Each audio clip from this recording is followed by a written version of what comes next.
안녕하십니까, 여러분. 오늘은 제5장 존재와 실존 부분을 다뤄보기로 하겠습니다. 처음의 소주제는 형이상학의 세 가지 주제의 통일성 여부인데요. 결론적으로 아리스토텔레스에게서는 이 세 주제가 통일되지 않았는데 토마스 아퀴나스가 이를 통일시켰다라는 것입니다. 본문을 읽어보면요. 이상하고 터무니없는 듯한 것일 수도 있는 것이 존재에 관한 하나의 완전한 형이상학적 해석으로의 13세기를 되돌아보는 일인데, 그 해석에 따르면 본질과 실존이 모두 존재에 무관하지 않은 것으로 간주된다. 토마스에게 있어서 본질과 실존, 존재의 구성 요소들이 된다는 것입니다. 다른 철학들은 실존을 감한 존재를 다루거나 존재를 감한 실존을 다뤘다는 것이에요. 존재의 구성 요소들이 여럿인데 그 중에서 다른 요소들을 감하고 실존만을 다뤘다. 키에르케고르가 여기 해당하고요. 실존을 감한 존재는 본질형 이상학, 실체형 이상학인데 중세 철학이 스코터스, 수아레즈 이런 사람들이 본질주의 철학을 전제했다는 것입니다. 토마스 아퀴나스의 시기보다 훨씬 이전의 과거로 돌아가는 일도 헛된 일인데 누구도 존재 속의 실존을 존재의 한 구성 요소로 정립하려 하지 않았기 때문이다. 그런 얘기입니다. 그래서 토마스 아퀴나스의 메시지를 더욱 잘 회복하기 위해서 우리는 먼저 그 자신의 교설 속에서 형이상학에 대한 아리스토텔레스적 관념이 겪은 본질적인 변형을 고찰해야 합니다. 아리스토텔레스에게 있어서 형이상학은 그 고유한 주제가 존재로서의 존재, being as such 또는 being as being 또는 질성의 용법으로는 being itself가 이것에 대한 대치 가능한 용어인데요. 그런 학문이었고요. 즉 존재 자체에 관한 학문, 또는 존재 그 자체에 관한 학문, 존재로서의 존재에 관한 학문이었는데, 그런데 존재 그 자체를 아는 것은 세 가지 다소 상이한 것들을 의미할 수 있다. 첫째는 존재의 추상적 관념인데 이것은 그 자체에 있어도 파악되고 또한 그것의 고유한 특성들, 예컨대 자기동일성이나 모순의 저항 같은 것들과 더불어서도 파악되는 존재이다. 그렇게 이해될 때 존재는 이해. 그렇게 이해될 때 존재는 후기 아리스토텔레스주의자들에 의해 형이상학의 형상적 대상이라고 불리게 될 바일 것인데요. 이 형상적 대상이라는 것은 이 문맥에서 자기동일성과 무모순성을 지닌 존재이고요. 사실 모든 존재가 자기동일성과 무모순성을 지녔으니까 모든 존재를 가리키고 이거에 대한 다른 표현은 존재 일반이 되겠죠. 존재 일반이 형이상학의 대상이다. 이렇게 볼 여지가 있다는 것입니다. 두 번째로 형이상학은 것들의 존재가 현실적으로 존재에 대한 참된 정의, true definition of being 이렇게 표현했어요. 여기에 상응하기 때문에 있다고 참으로 말해질 수 있는 can be truly be said to be 이렇게 표현됐는데요. 그런 존재들을 다룰 수 있을 것이다. 좀 쉽게 이해한다면 우리는 참된 존재, 또 여기서 참으로 있다고 말해줄 수 있는 존재, 이렇게 이해할 수 있습니다. 그러니까 the really being, the really real 할 때 그때 the really라는 말이 참된의 의미를 가질 수 있어요. the really real을 실제적인 실제 이렇게 번역하기도 하지만 참된 실제 이렇게 번역할 수 있고요. the really being도 실제적인 존재라고 번역되지만 참된 존재라고 번역할 수도 있습니다.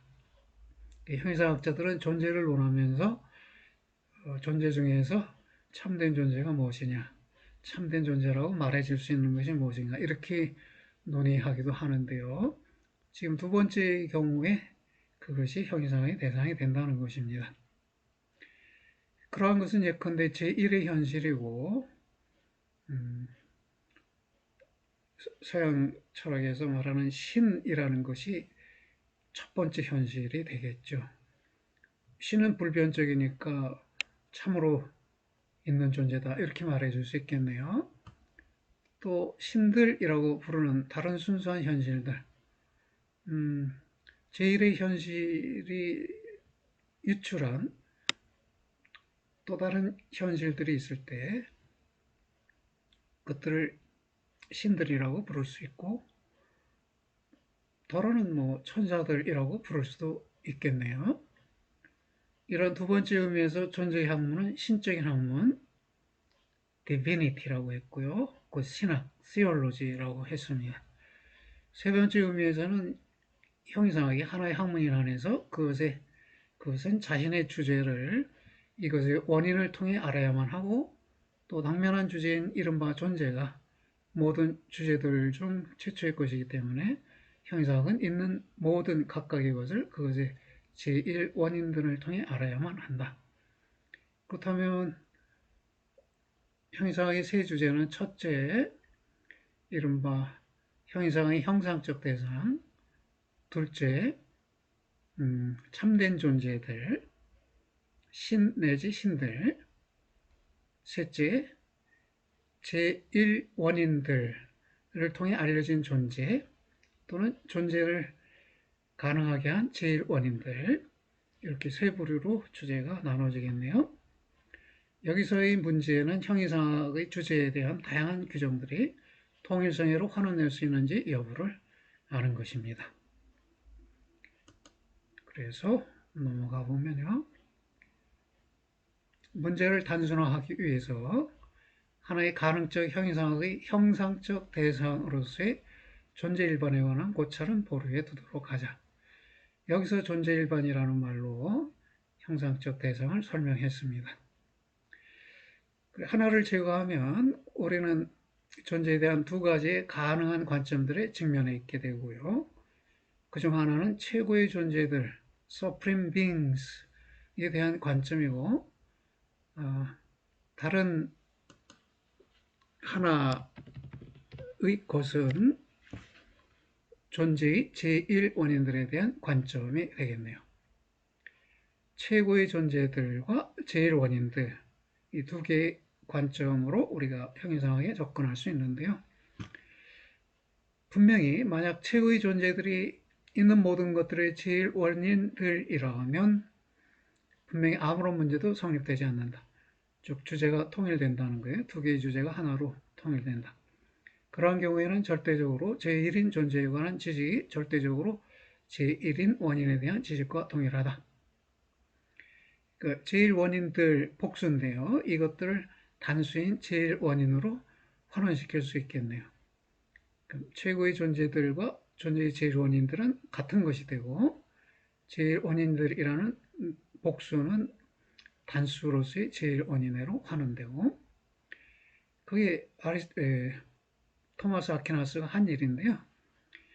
그런데 아리스토텔레스의 형이상학 속에서는 이렇게 환원될 수가 없었고요. 그 이유는 다음과 같은 것입니다.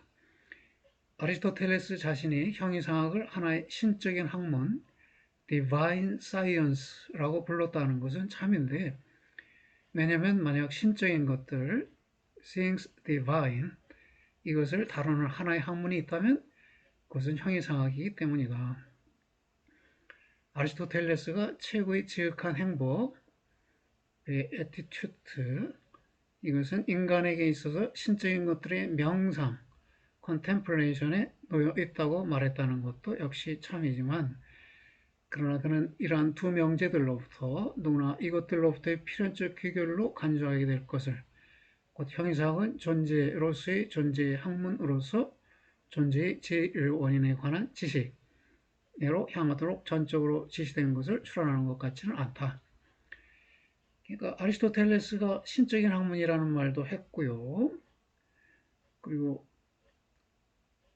신적인 것들에 대한 명상 속에 지극한 행복이 놓여 있다라고 말했다면 이 둘로부터 형이상학은 신적인 것에 대한 학문이다.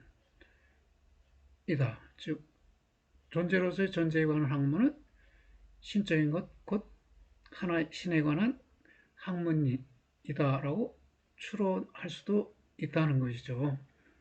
근데 아리스토텔레스는 그렇게 하지 않았다는 것입니다. 이런 추리가 가능하고 이 점은 신이 유일한 제1원인이라는 것이 계시가 아닌 자연이성을 통해 알려질 수 있다는 것을 알려줍니다. 질성이 볼 때 그렇습니다. 그리고 그는 아리스토텔레스는 당연히 그렇게 말할 수 없었을 것인데 왜냐하면 존재의 모든 부문들 속에서 절대적으로 제1인 하나의 원인이라는 관념이 그의 교설에서 결여되고 있었거나 어쨌든 부재했기 때문이다. 존재의 네 부분들이라는 것은 여러분이 알고 있듯이 형상인, 목적인, 운동인, 진료인 형상, 목적, 운동, 진료라는 네 요소가 아리스토텔레스는 존재를 성립시키는 네 개의 원인이다 해서 사원인이라고 불렀지요. 이 사원인 개념 속에서 그 넷이 하나의 원인으로 통일될 수 있다는 견해가 아리스토텔레스에는 없었는데 왜냐하면 이 진료인 때문에 그렇습니다. 여기서부터 보면요. 원인들은 사중적인 방식에 있어서 있다고 말해진다. 그러니까 사원인이 있다고 말해진다. 그리고 사실상 아리스토텔레스의 유명한 사원인 가운데서 적어도 하나, 그 진료적 원인은 있는데 이것은 다른 세 원인 외로 도저히 환원될 수 없다. 그런데 하나의 형상적 원인인 바의 것은 역시 하나의 최종적 원인일 수가 있고 그래서 최종적 원인으로서 그 능력이 있어서 그것은 마찬가지로 운동시키는 원인으로 간주될 수 있지만 그러나 그것은 당연히 그러한 운동시키는 원인이면서 동시에 진료일 수는 없다. 그러니까 그 집을 건축할 때 집의 설계도가 있잖아요. 그럼 이 설계도는 건축되는 집에 대해서 목적인이 되고 또 건축되는 집에 대해서 운동인이 되고 건축되는 집에 대해서 형상인이 되기도 한다는 것이에요. 그러니까 집을 건축하는 목적이 설계되어 집을 건축하도록 운동시키는 원인도 설계되어 건축되어야 될 집의 형상, 형태도 설계도라는 것이죠. 그래서 그 세 가지는 통일될 수 있어요. 그러나 진료만은 다른 세 가지와 통일될 수 없다는 것이네요. 이 점으로부터 따라 나오는 것은 그 자신의 방식에 있어서 진료 자체가 아리스토텔레스 형이상학 속에서 하나의 제1원인이라는 것이다. 그렇다면 아리스토텔레스에서 사원인은 두 개의 원인으로 환원될 수 있지만 하나의 원인으로 환원될 수는 없다는 것이네요.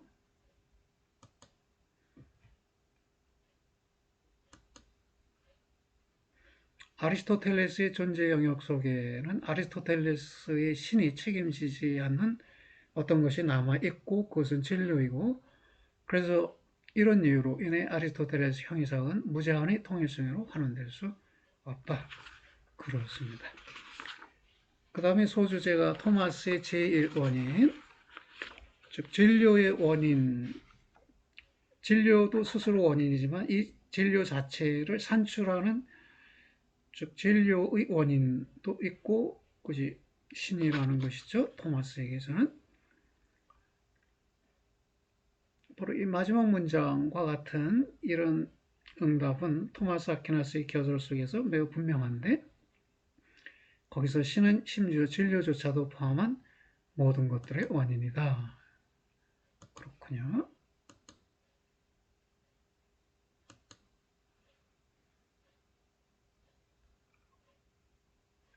참으로 형이상학인 바의 것은 존재의 제일 원인을 통한 존재 학문이다. 이게 토마스의 입장이었고요. 예, 모든 인문과학들 중 절대적으로 최고인 것, 곧 계시신학이 그 자체에 있어서 신에 관한 하나의 지식이라는 사실은 우리가 형이상학을 존재로서의 존재 학문으로 또 자신들의 제1 원인을 통해 알려지는 것들로서의 존재들의 학문으로 또 사람이 신들에 대해 가질 수도 있는 지식으로 즉 복수로 정의되는 것을 불가능하게 한다. 형이상학은 그래서 필연적으로 그것 자체에 있어서는 물론 그것의 제일 원인에 있어서도 존재의 학문인 그런 학문이 되는데 왜냐하면 그것은 자연이성에게 알려질 수 있는 것인 신에 관한 학문이기 때문이다. 지성이 어렵게 문장을 표현했어요. 여기서 보면요. 토마스 아퀴나스의 교설수에는 형이상학에 대한 아리스토텔레스적인 관념을 깊게 변경시킨 것은 계시를 통해 알려지는 그런 신에 관한 학문의 현존, 곧 자연신학 이상의 하나의 고차적인 신학의 현존이었다. 이렇게 계시와 계시신학을 끌어들이고 그것이 자연신학 이상의 것이었다. 라고 말해놓고 밑에 와서는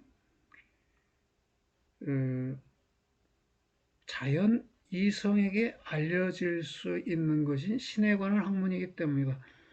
이렇게 말해서 독자로 하여금 혼란시키는데요. 이것은 앞에서 아리스토텔레스의 자연이성에게도 신이 제일 원인일 수 있다고 간접적으로 언급되었어요. 즉 그가 말하는 신적인 학문, 신적인 것들에 대한 명상이라는 개념으로부터 신이 제일 원인으로 추리될 수 있는데요.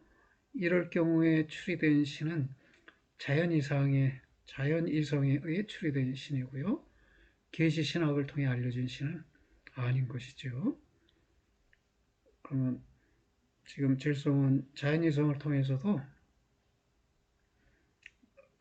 존재로서의 존재에 관한 학문, 신에 관한 학문, 신학으로서의 형이상학이 가능하다고 자기 견해를 밝힌 것입니다. 그 다음은요. 실체로서의 존재, 하나, 사물, 우시아 그랬네요. 모든 존재는 한 존재이죠. 모든 존재는 한 사물이고요. 이 사물이라는 표현이 좀 애매합니다. 영어로 a thing 그러는데 a thing, something, anything, nothing 할 때 그 thing이요. 그 thing은 사물이기도 하고 어떤 것이기도 하죠. 그래서 양의적으로 이해되어야 합니다. 이 사물이라는 용어가 등장하면 하나의 존재는 어떤 것이에요. a thing이에요. 그리고 우시아이고요. 이 우시아라는 말도 지금 이 책에서는 실체라는 말을 기본적인 번역으로 택하고 있어요. 질성이 substance라는 말로 우시아를 번역하는데 또 다른 맥락에서는 reality, 실제라는 말로도 번역해요. 맥락에 따라 우시아가 reality, substance, 실체로 번역되는데 이때 실체도 제일 실체, 제2실체로 나눠지잖아요. 개별자는 제일 실체이고 개별자의 본질이 제2실체인데 그 복잡한 의미를 가지고 있으니까 질성이 그냥 우시아라는 용어를 쓰고 있습니다. 마치 우리가 플라톤의 이데아를 관념이라고 번역하지 않고 그냥 이데아라고 부르듯이 질성도 우시아라고 부르고 필요할 경우 번역해서 사용합니다. 토마스에 따를 때 무엇이 존재인가? 첫 번째 의미에 있어서 아리스토텔레스가 존재라고 말했던 것, 곧 실체이다. 왜냐하면 사실상 존재가 실체라는 것은 참인데 여기 실체가 substance이고 오시아이고 그런 것이죠.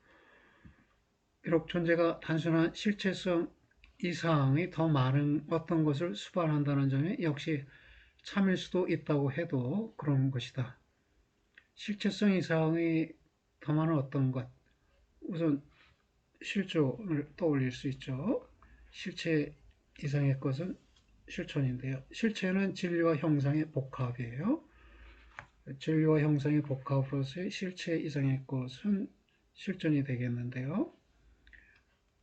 그래서 존재가 실체 이상이라 할지라도 존재를 실체라고 말하는 것도 틀린 건 아니라는 말이네요. 그 위에서 존재가 우시아와 동일한 것으로 파악되는 그런 하나의 아리스토텔레스적인 수준이 토미즘 속에 현존한다는 것은 의심의 여지가 없고, 즉 실존이 배제된 채 실체로서 존재가 논의되는 차원이 토마스에게도 있다. 그래서 아리스토텔레스가 토마스 아퀴나스 속에 있기 때문에 그의 독자들에게는 그를 아리스토텔레스에게로 환원하려는 의욕이 항상 있다.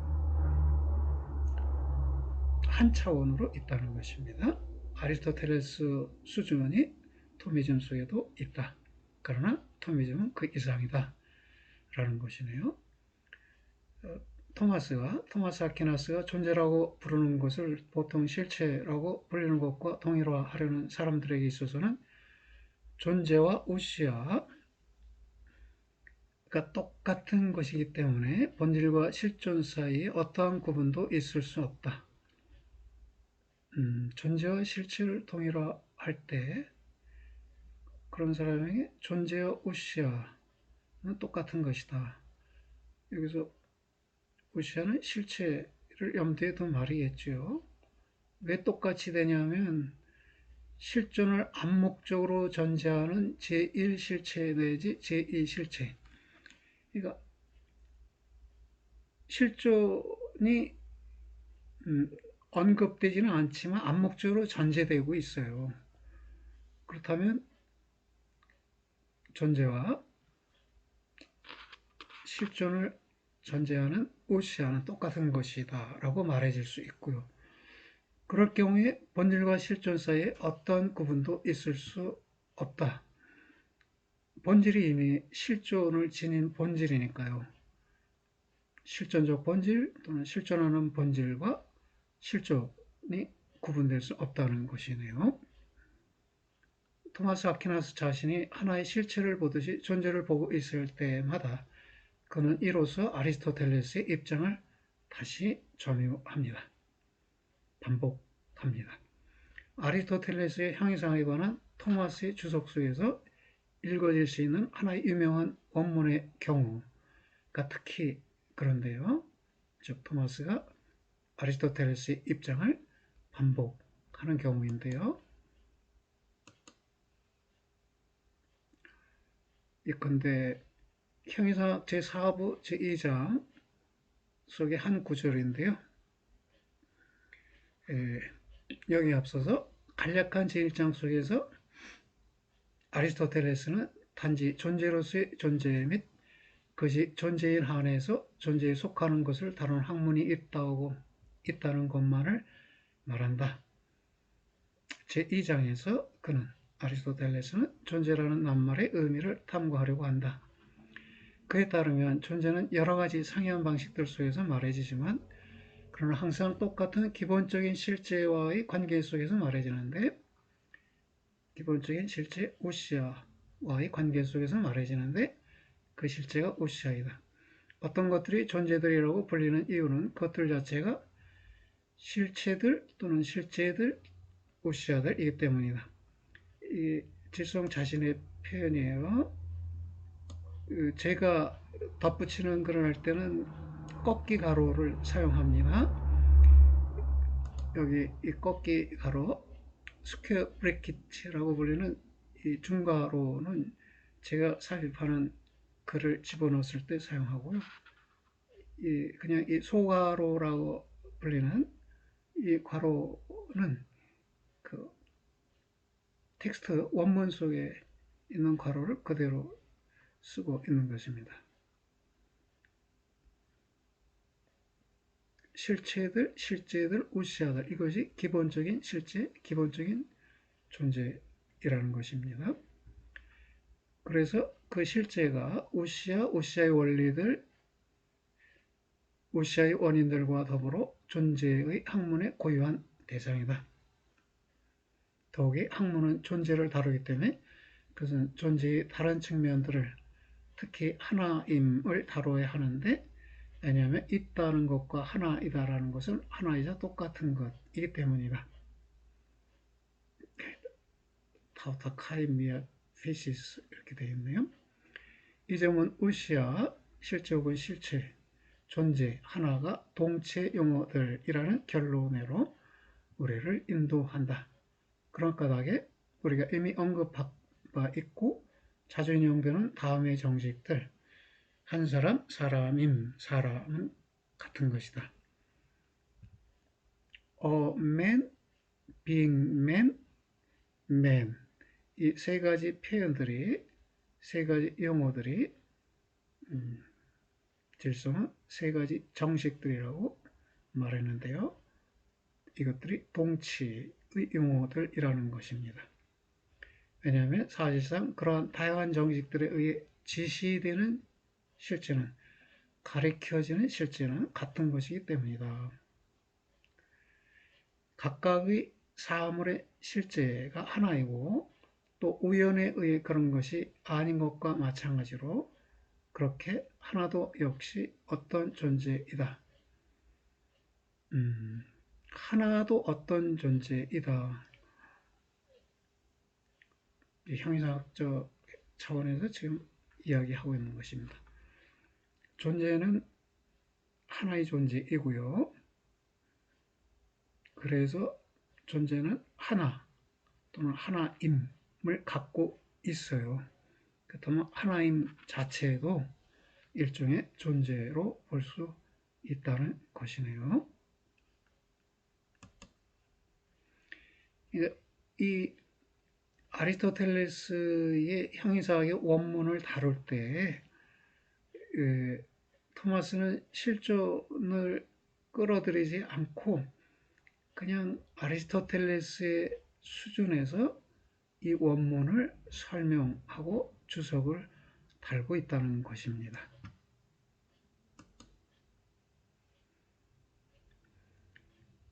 형이상학은 그것이 존재를 다루는 것과 마찬가지로 하나임을 다루게 될 것인데, 왜냐하면 하나임과 존재는 있기도 하고 또 그 자신의 본래적인 권리로 하나이기도 한 그런 실제에 대한 두 개의 다른 이름이기 때문이다. 이것은 존재이다, 이것은 하나이다, 이렇게 말할 수 있겠네요. 해설입니다. 실제에서 실존을 보지 않고 하나를 범에 의해 실제는 실존을 가함한 실제 내지 실체, 곧 본질로 되고, 이 경우 실존을 설명하려는 시도들은 실체 형이상학자에 의해 비판됩니다. 그래서 만약 존재와 실체의 동일성에 관한 하나의 교설이 있다면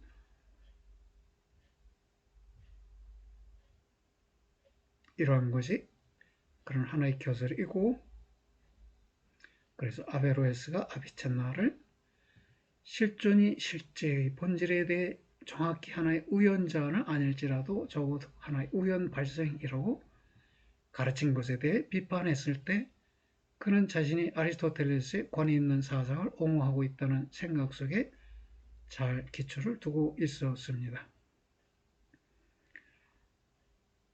존재와 실체의 동일성, 아까 말씀드렸듯이 실체는 실존을 암묵적으로 전제하는 실체이니까 여기서 말한 존재, 즉 실존하는 본질로서의 존재와 같아지네요. 그렇다면 암묵적으로 전제된 실존을 다시 언급하는 일은 불필요한 일이라고 여겨질 수 있겠네요.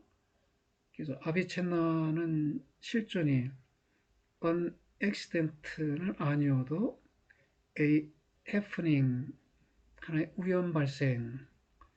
우연자는 아리스토텔레스의 10개의 범주 중에 실체를 제한 나머지 9개 범주가 우연자인데요.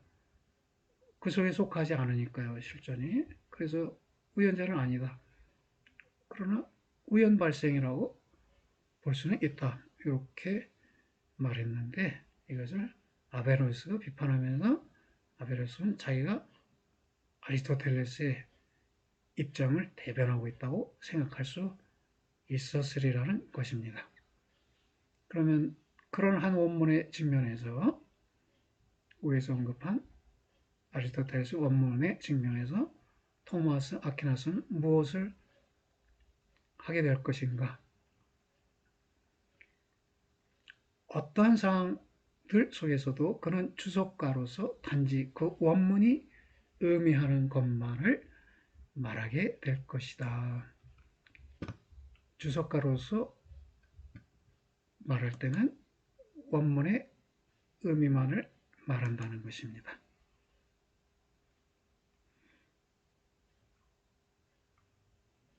토마스 아퀴나스는 여기서부터 볼까요? 그 원문이 존재와 하나님에 관해서 말하고 있는 것은 토마스 아퀴나스 자신의 관점에서 볼 때 참이다. 하나와 존재는 상이한 방식들 속에서 알려진 것으로서의 하나의 단일한 본성을 지시한다. 그 원문은 역시 실존 자체에 대한 본질의 관계와 관련해서도 참인데 여기서부터는 질성의 해설이네요. 이것은 토마스로부터 인용문이고요. 하나와 존재는 상이한 방식으로 해서 알려진 것으로서 하나의 단일한 본성을 지시한다. 같은 것을 지시하되 상이한 방식으로 지시한다는 것이네요.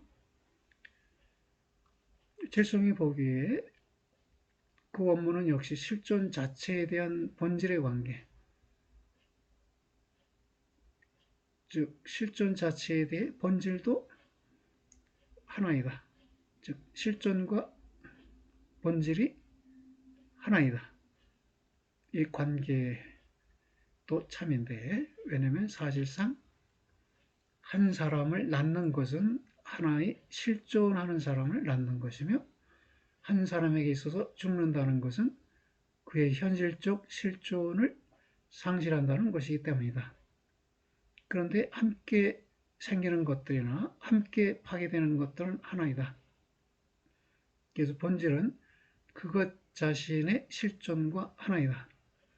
사람, 사물, 존재, 하나 같은 다양한 낱말들은 실제와는 항상 함께 출현하거나 함께 사라지는 규정들을 바라보는 다양한 방식들을 지시한다. 그래서 같은 실제는 그것이 하나의 무엇임이나 하나의 본질을 갖는다는 사실 때문에 무가 아니라 하나의 사물, a thing, 하나의 것이다. 그것은 같은 실제는 그것이 갖는 본질이 사람의 본질이라는 사실 때문에 하나의 사람이다. 그것은 그것의 내부적인 불가분성 때문에 하나이다. 마지막으로 그것이 그로 인해 실존하는 그런 현실의 덕분에 하나의 존재이다. 결론적으로 사물, 존재, 하나라는 세 용어는 절대적으로 같은 것을 지시하지만 그러나 그것들은 상이한 관념들을 통해 같은 것을 지시한다. 그렇군요. 다시 한번 볼까요? 같은 실제, 동일한 실제가 무엇임이나 본질을 갖고 있다는 점에서는 하나의 사물로, 하나의 어떤 것으로 불리고요. 그 동일한 같은 실제가 사람의 본질을 갖고 있다는 점에서 그것은 하나의 사람이라고 불리고요. 그것이 내부적 불가분성 때문에 하나로 통일되어 있다는 점 때문에 하나이다 라는 것입니다. 그리고 또 실존이라는 현실 덕분에 하나의 실제이므로, 즉 같은 실제가 실존이라는 현실 덕분에 실제인 것이므로 존재라고 불린다는 것입니다. 그래서 사물, 존재, 하나라는 세 용어는 같은 것을 상형관념들을 통해, 즉 상이한 방식으로 제시한다는 것입니다. 그 다음 소 제목은요, 피조물로서의 존재, 실존자인데요. 이 실존자가 존재에 대한 다른 이름이에요. 우리가 다루고 있는 이 책에 쓰여지는 기본적 의미에서의 존재에 대한 다른 이름이 실존자입니다. 먼저 아리스토텔레스의 세계 속에서 실체들의 실존은 아무런 문제가 아니다. 있다는 것과 하나의 실체이다라는 것은 똑같은 것이고, 그런 만큼 어떠한 물음도 세계의 기원에 관해 제기될 수 없는데, 하나의 실체이다라는 것은 실존이 전제된 실체이니까 하나의 실체이다라는 말은 있다, 하나의 실체가 있다라는 말과 똑같은 것이 됩니다. 그렇다면 있음의 기원에 대해서 또는 세계의 기원에 대해서 물음이 제기될 수 없고요. 세계의 종말에 관해서도 제기될 수 없다는 것입니다.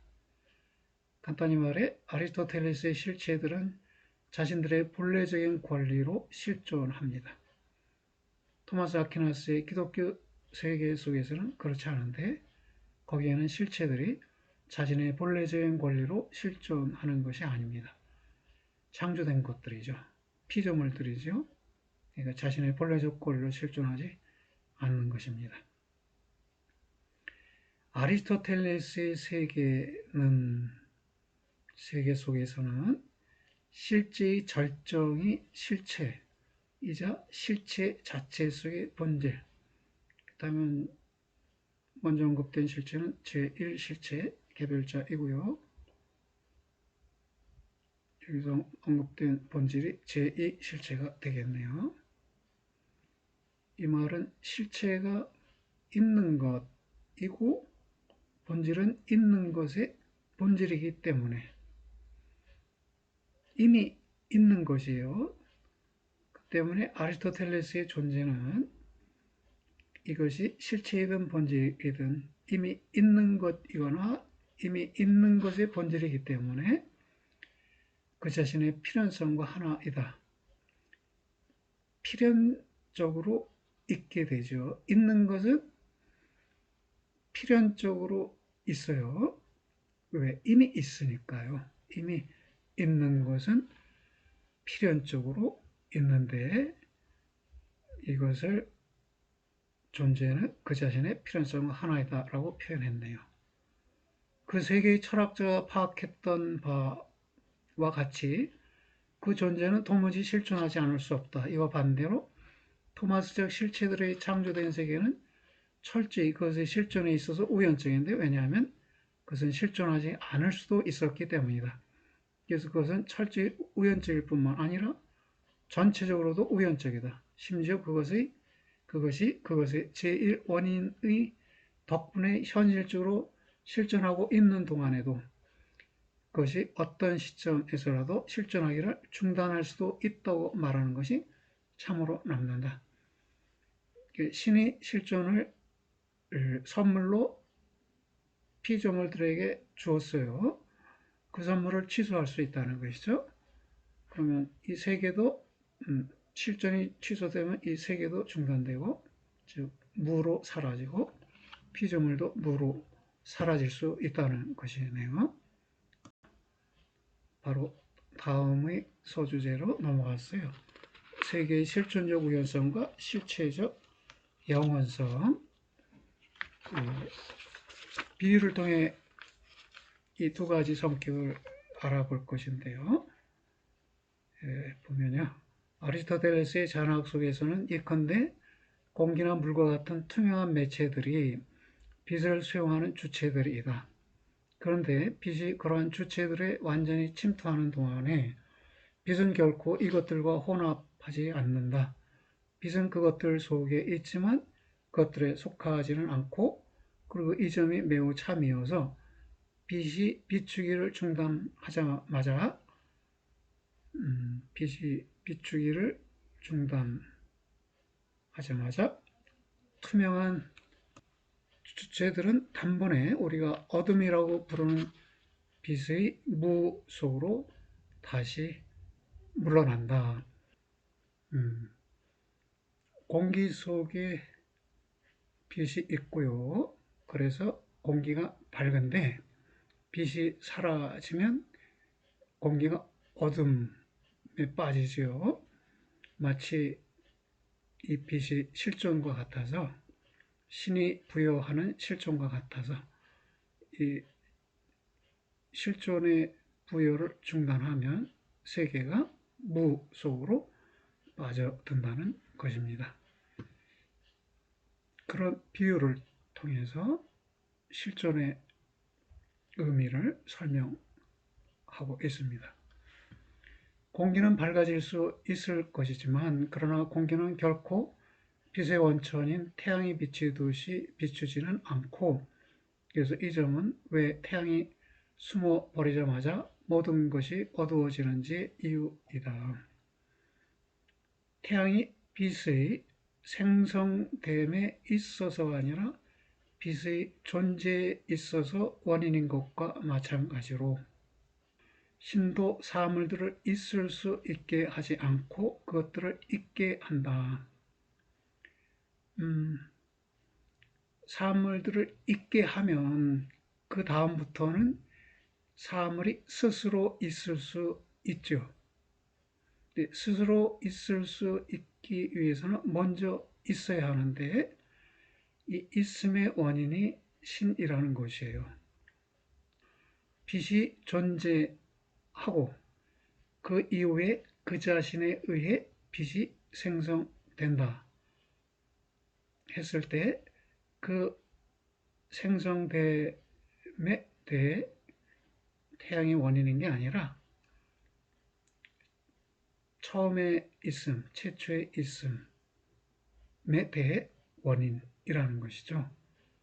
그것을 태양이 빛의 생성됨에 있어서가 아니라 빛의 존재에 있어서 원인인 것과 마찬가지로 이렇게 표현했는데, 빛의 생성됨이라는 표현을 이해하기가 쉽지 않아서 좀 생각을 해야 합니다. 달리 말해 신이 갑자기 실존을 부여하기를 중단한다면 신은 사물들에게 이것들이 단지 한순간이라도 유지할 수 있는 그런 하나의 실존을 허용하지 않는다는 것입니다. 실존은 심지어 현실적으로 실존하는 사물들 속에도 뿌리를 두고 있지 않다. 신에게 뿌리를 두고 있다는 것이죠. 간단히 말해 아리스토텔레스의 실체가 실체로서, 즉 이미 눈앞에 당연하게 실존하고 있는 본질로서 실존하는 데 반하여, 실존은 토마스의 창조된 세계 속에 결코 어떤 실체의 본질에 속하지 않는다. 실체의 본질에 속하는 것이 아니고 신으로부터 주어지는 것이다. 이런 말입니다. 만약 우리가 피조물들의 세계를 그 실존의 관점에서 바라본다면 그때는 그것이 그 자신의 어떠한 실존도 가지고 있지 않다고 말하는 것이 참이다.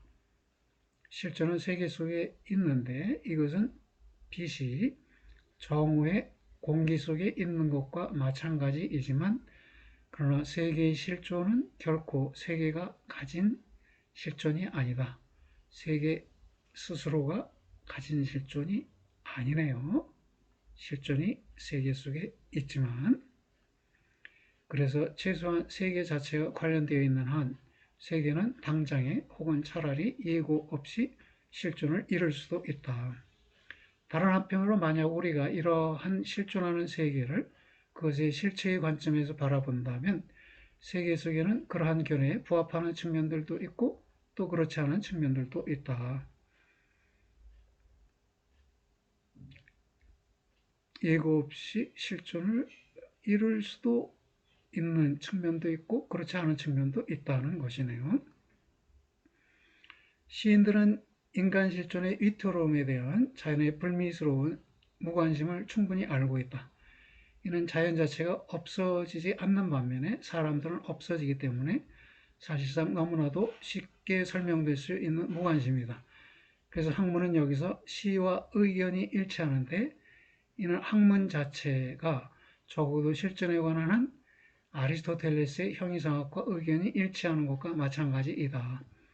왜냐하면 이 세계는 이전에 있던 대로 그렇게 있지는 않을지라도 이전에도 그랬고 지금도 그러하고 앞으로도 그러하게 될 것이듯이 하나의 항구적인 세계이기 때문이다. 그것은 실체적으로는 영원하면서도 실존적으로는 우연적인 한 세계이다.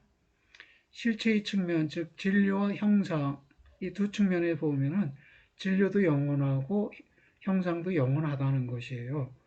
그래서 세계를 실체적인 측면에서 또 사물도 실체적인 측면에서 보면 영원하고 그러나 실존적인 측면에서 보면 진료든 형상이든 신에 의해 소멸될 수 있으니까 우연적인 세계이다라는 것입니다. 그래서 이 점을 영원성과 우연성을 좀 더 자세히 설명하기 위해서 파손 가능성과 파멸 가능성이라는 개념이 등장했어요.